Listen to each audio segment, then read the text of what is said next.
एक तरफ गुलाम सरवर जी हैं, तो एक बार उनको सुन लेते हैं वो क्या कह रहे हैं। बाकी बात हम करते रहेंगे बीच बीच में, तो एक बार देख लेते हैं वो क्या कह रहे हैं। सरवर साहब हैं और ये लगातार प्रमुखता से अपनी आवाज को, समाज की आवाज को रखते रहते हैं। कैसे देखते हैं सर आप कि मोदी जी कह रहे हैं कांग्रेस ने कुछ नहीं किया और अब वे पार्टी दफ्तर के विस्तार में लगे हुए हैं? देखिए, पार्टी दफ्तर का विस्तार ये उनका अपना अधिकार है। उनके कार्यकर्ता पदाधिकारियों की तादाद बढ़ गई है। भारतीय जनता पार्टी दुनिया की सबसे बड़ी पार्टी है इस समय, दुनिया की जितनी कहा है पार्टी। अरे आप निकालिए। और दुनिया का सबसे बड़ा सहमत है? घोटालाबाज, दुनिया का सबसे बड़ा घोटालाबाज इन्हीं का प्रधानमंत्री बन के बैठ गया है। अच्छा, इनका नहीं है, घोटालेबाज है, इनका नहीं है। हमारा प्रधानमंत्री हम तो कहते हैं, लेकिन दुनिया का सबसे, सुनिए पहले, सुनोगे पूरी बतिया सुनने की क्षमता रखिए, पूरी बात सुनिए सर। अब भारतीय जनता पार्टी और सबित पात्रा की तरह ये भी अपने आगे बोलने नहीं देंगे। सुनिए पहले हम क्या बोलिए। अब हमने क्या कहा कि दुनिया का सबसे बड़ा भ्रष्ट प्रधानमंत्री भी पार्टी में ही बैठा है। दुनिया की सबसे बड़ी पार्टी अगर भारतीय जनता पार्टी है तो दुनिया का सबसे बड़ा भ्रष्ट प्रधानमंत्री भी नरेंद्र मोदी है। भ्रष्ट बता रहे हैं मोदी जी को। पहले मैं उस वाक्य को पूरा करूं। परिवार जब बड़ा होगा तो मकान बनेंगे ही, तो मकान और बढ़ गए, कमरे बढ़ गए, परिवार बड़ा हो गया। ये इस बात का संकेत है कि भारतीय जनता पार्टी का परिवार बढ़ रहा। अब इनका आरोप है कि दुनिया के सबसे ज्यादा भ्रष्ट हैं, तो भाई ये आरोप सिद्ध करें और जनता की अदालत में जाएं। 2024 आ रहा है, 2024 में जनता खुद तय करेगी, क्योंकि जनता ने इससे पहले भ्रष्टाचार के मुद्दे पर सामाजिक न्याय के बहुत बड़े चेहरे भारत में उससे जनता ने तय नहीं किया। उससे पहले अमित शाह ने कह दिया 24 में हमारी सीट आ रही है, 47 तक हमें जीत रहे हैं। शांत रहिए, शांत रहिए, शांत रहिए। अभी क्या बोला कि 24 में भी आ रहे हैं, 47 तक हमारी सरकार रहेगी। जनता ने नहीं तय किया है, इन्होंने तय कर दिया। माननीय गृह मंत्री जी ने तय कर दिया। चुनाव आयोग चुनाव लगाओ आयोग हो गया है, ये बात इन्होंने भी तय कर दी और देश के गृह मंत्री जी ने भी तय कर दी। ये देखिए काफी दिलचस्प है, एक मुसलमान किस तरीके से भारतीय जनता पार्टी का समर्थन कर रहा है और वही ओझा जी ब्राह्मण है और एक कांग्रेस पार्टी का समर्थन करते हुए दिखाई दे रहे हैं। हाँ, या किसी संगठन का नहीं, हम भैया कहते हैं जो देश हित में काम करती है हम उस पार्टी के। बीजेपी भी देश हित में काम कर रही है। कौन सा काम कर दिया भाइयों बहनों मित्रों, भाइयों बहनों? 5 काम बता दीजिए सर। गरीबों के लिए 1 मिनट। जो काम जिंदगी में कांग्रेस के लोगों ने सोचा नहीं था, इज्जत घर। अरे बोलने दो यार, अब लोग जो डलहौजी न कर पाए वो अरे बोलने दो, और कमीशन दे दो तो भारत को नीलाम कर देंगे। ये वही लोग हैं। तमाम भारत के गांवों में, मैंने आम मर्दों की बात नहीं कर रहा हूं, महिलाएं सड़क पर शौच करती थी। पिछले 10 साल पहले तक की बात है। अगर शाम को गाड़ी निकालते ना, तो या तो आप आंख बंद करते, गाड़ी एक्सीडेंट होती, या वो लोग जो सड़क पर बैठ के शौच करते थे वो इज्जत घर नारा। कांग्रेस 10 जन्म में वो नारा भी न सुना। ताली बजाइए, ताली बजाइए। कंप्लीट पहले कर दीजिए, कंप्लीट। माइक नहीं छीन रहा, मैं ताली बजाइए, ताली बजाइए कि घर घर तक शौचालय पहुंच गया है। सुनिए, किसी ने पूरा देश बना दिया और उसने ढिंढोरा नहीं पीटा। भारतीय जनता पार्टी की, सुनिए सुनिए, शांत रहिए। 1947 में जब अपना देश डूब रहा था, तो उसे 1947 में जब देश आजाद हुआ तो इतिहास पढ़िए पहले। सुनिए, भारतीय जनता पार्टी की दलाल सुनिए। किसने किया था? किसने किया था? नेहरू जी किया था, हम लोगों ने किया था, हम लोगों ने किया था, संघियों ने करा, ब्राह्मणों ने नहीं किया था। अब सुनो, लफ्ज सुना रहा हूं, ब्राह्मणों की पार्टी है कांग्रेस। कांग्रेस ब्राह्मणों की पार्टी है और ब्राह्मण इस देश को नाश करने में पहले नंबर पर है। इसीलिए आज ब्राह्मण धीरे धीरे फिर कांग्रेस के ब्राह्मण दोनों हाथ में लड्डू चाट। वैसे यहाँ पर जो कुछ कहना था, चमचागिरी कर रहा है ना, लेकिन फिर वीडियो बहुत लंबी हो जाएगी, उसके बारे में लास्ट में बात करेंगे। फिलहाल अभी वो देख लेते हैं कि क्या कहना चाहते हैं, क्योंकि सारे सवालों का जवाब अगर इकट्ठा एक लास्ट में दिया जाएगा तो ज्यादा बेटर है। तो सीधे लास्ट में बात करेंगे, सुन लेते हैं एक बार मुसलमानों को बाबरी मस्जिद तबाह करवा दिया, जिस कांग्रेस ने मुसलमानों का आरक्षण 341 में छीन लिया, जिस कांग्रेस ने हजारों दंगे करवा के मुसलमानों को कहीं का नहीं छोड़ा, भीख मांगने के लायक आज मुसलमान नहीं है, वो मुसलमान फिर बेवकूफ जो है भाजपा हराने के चक्कर में कांग्रेस की तरफ जा रहा। मेरा कहना, कांग्रेस और भाजपा एक सिक्के के 2 पहलू हैं। कांग्रेस ज्यादा खतरनाक है, भाजपा कम खतरनाक है। और अगर विकास की बात होगी तो 100% सुन लीजिए, कांग्रेस जो है वो पानी भी भरने लायक नहीं बचेगी। इस 9 साल में जो मोदी जी ने किया, मोदी जी ने जो प्रधानमंत्री आवास योजना में जितने मकान इन 8 वर्षों में दिए हैं, वो 80 वर्षों में भी नहीं मिलने वाला था अगर सरकार न बदलती। तो अगर जो शौचालय मिला है घर घर 12-14 हजार रुपए, जो 8 वर्षों में मिला है, अगर कांग्रेस 80 साल भी रहती तो नहीं देती, नहीं देती और नहीं दी। क्या काउंटर है? क्या काउंटर है आपके पास? सुनोगे अब 12,000 रुपए में आपको इसी वक्त देता हूँ और आप शौचालय वही वाला बना के दिखाइए जो बना रहे लोग। 12,000 में कौन सा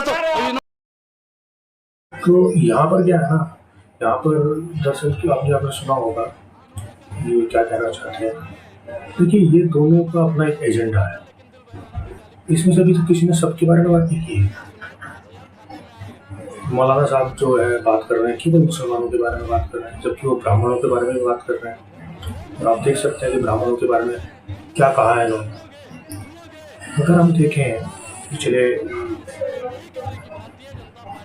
100-200 सालों में, तो ब्राह्मणों की स्थिति तो ज़्यादा बढ़िया नहीं है।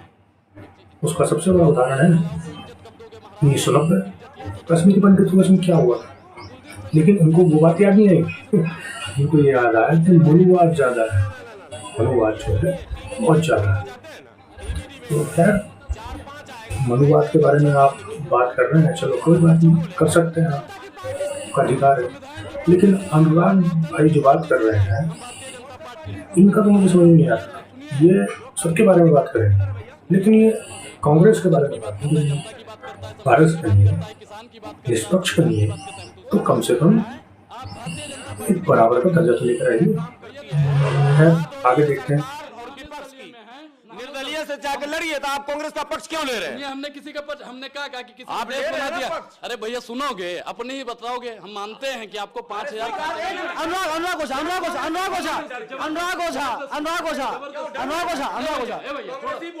ए भैया जूम कीजिए, फट जाएगी, नत जाएगी। इसका मतलब कांग्रेस करप्ट पार्टी है।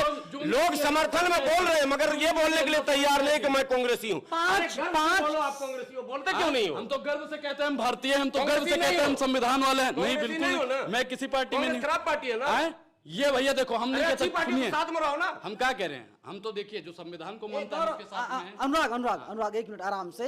एक बात ये, एक काम बता दीजिए जो मोदी जी काम आपको बहुत अच्छा लगा हो। मोदी जी का काम तो भैया गिनवाते तो हैं, 2 काम उनका बहुत बढ़िया लगता है। कौन सा? पतियों के लिए भगौड़ा योजना और युवाओं के लिए पकौड़ा योजना। आप बता दीजिए सर।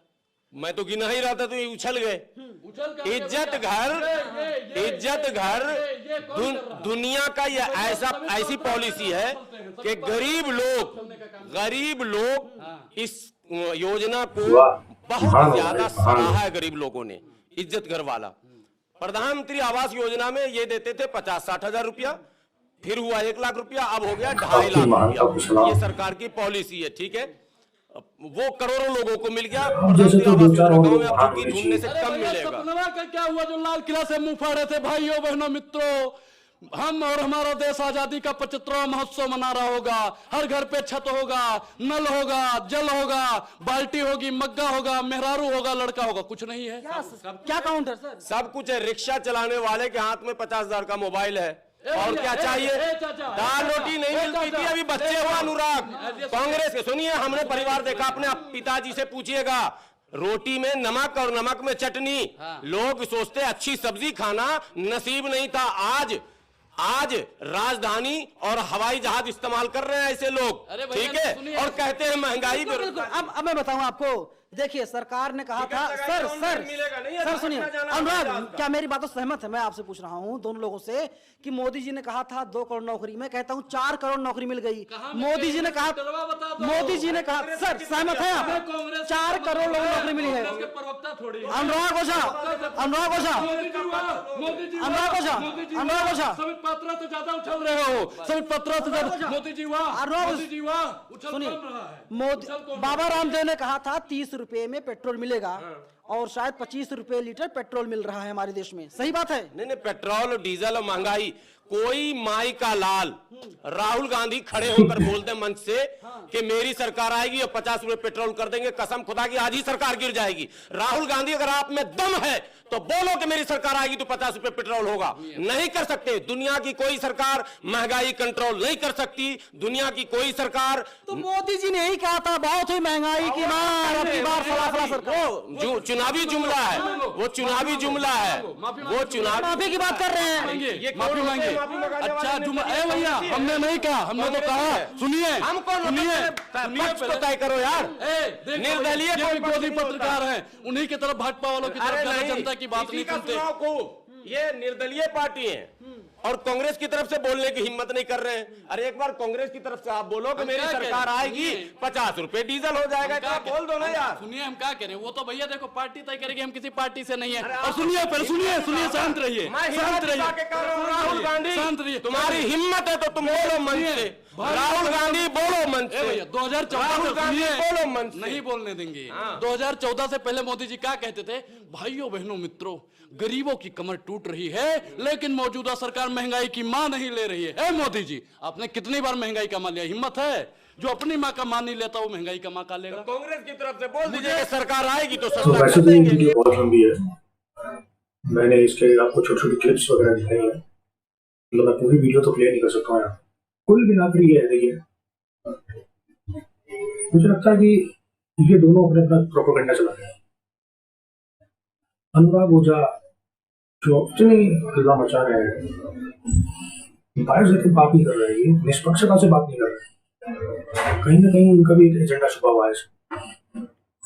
तो अगर हम ये कहें कि अगर मैं ये कहूँ कि इन्हें कोई सरकार या फिर कोई राजनीति से संबंध रखने वाला व्यक्ति इनको फंड वगैरह दे रहा हो, सब बात वगैरह, क्योंकि कांग्रेस के बारे में नहीं कह पाए। ऐसा नहीं है कि कांग्रेस ने सारे काम अच्छे करे, उसके बाद लोगों ने, जनता ने जो है उतार के हटा दिया उस कांग्रेस को, तो नहीं तो अच्छे ज्यादा अच्छे काम करे, हटाओ ना। तो झूठ बोलो लेकिन ऐसा भी मत बोलो ना जो बचे ही नहीं। इसलिए जो ये मौलाना साहब है, सरवर साहब, दीवान सरवर, जो भी उनका नाम है, ये खुलेआम ब्राह्मणों का के बारे में बात कर रहे थे, जैसे ब्राह्मणों के बारे में बात, और कहीं ना कहीं एक तरह रिप्रेजेंट किया, इस तरह का छिपाने की कोशिश की गई कि एक मुसलमान और एक ब्राह्मण के बीच में बातचीत होगी तो किस तरह की होगी। ऐसी बातचीत तो हम 1990 में देख चुके हैं, किस तरह की बातचीत हुई थी, कैसे लोगों को दो पीस कर दिए थे, काट के उधर फेंक दिया था, इधर फेंक दिया था, और लाउड स्पीकर पे जो है, समझ सकते हैं क्या कहना चाह रहा हूँ। तो कहीं ना कहीं ये भड़ास निकल गई मनुवादी 15% है यार, 15% से भी कम है ब्राह्मण, और इनसे तकलीफ है, ब्राह्मणों से तकलीफ है। आपको तकलीफ थी, समझ रहे हो, आपको तकलीफ थी, आपने कश्मीर से भगा दिया, आपको देश में रहने वाले ब्राह्मणों से भी तकलीफ है। अरे भैया जो योग होगा वो जाएगा, जो योग होगा वो कांग्रेस में भी जाएगा, बीजेपी में भी जाएगा। अब इसका मतलब ये नहीं है ना कि एक किसी को दबा रहे हैं या किसी को वो कर रहे हैं। ब्राह्मण अगर योग है तो जाए, नहीं है तो पीछे रहेगा। कितने ब्राह्मण ऐसे हैं जो बेचारे गरीबी के नीचे जी रहा है, लेकिन इनको सिर्फ दिखाई देता मुसलमान, सिर्फ किसी भी जगह मुसलमान खाते चले गए, चाहे कैसा भी हो। अरे भैया आज भी तेरे मुसलमान देश के अच्छे अच्छे पदों पर बैठे हैं, क्यों? क्योंकि उनके पास काबिलियत है, इसलिए बैठे हैं, खामा खा थोड़ा किसी को आगे कर देगा। लेकिन ये जैसे जो नेता होते हैं ना, ये फैलाते हैं कि देखो ये सरकार जो है ना वो मुसलमानों के लिए कुछ नहीं, सरकारें कभी किसी के लिए कुछ नहीं करती है, सरकारें करो लेकिन रास्ता दिखाती है, ठीक है, सरकार केवल रास्ता दिखाती है।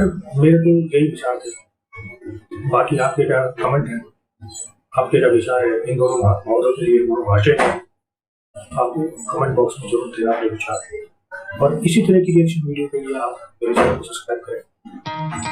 जय हिंद।